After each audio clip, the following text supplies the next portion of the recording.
छुटा जी तो कैला रंगदारी रे घर चढ़ के मारबो बरियारी रे छुटा जी तो कैला रंगदारी रे घर चढ़ के मारबो बरियारी रे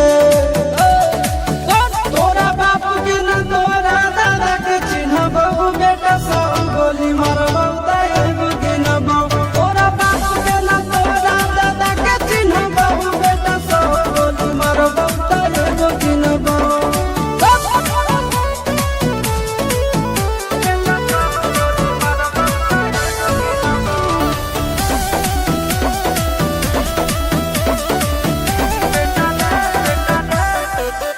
बेटा रे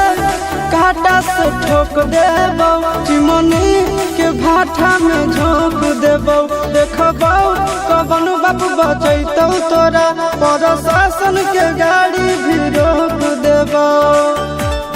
बेटा जी सुनो बेटा रे काटा से ठोक देबो चिमनी के भाटा में झोंक देबो देखबो कवन बाप बचैतौ तोरा प्रशासन के गाड़ी भी रोक देबो तोरा जैसन के हम खड़े खड़े गिरबो बेटा सब गोली मारबो तैबो गिनबो तोरा बाप के न तोरा दादा के चिन्हबो बेटा सब गोली मारबो तैबो गिनबो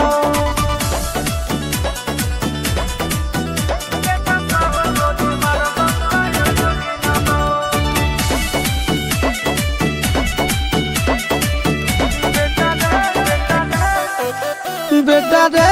दौड़ा के बाजार में मारबो गोली तोर कपार में रंगदारी जे करभी बिहार में गड़ देबो गंगा जी किनार में इतना मार पड़तो ना बेटा बेटा रे दौड़ा के बाजार में मारबो गोली तोर कपार में रंगदारी जे करभी बिहार में गड़ देबो गंगा जी किनार में कहो चिंटू आशीष के कारण सुनाबो बेटा सब गोली मारबो तैबो गिनबो तोरा बाप के न तोरा दादा के चिन्हबो बेटा सब गोली मारबो तैबो गिनबो मारत मारत पिछुआरा लाल कर दे बेटा ध्यान से बाप इधर है।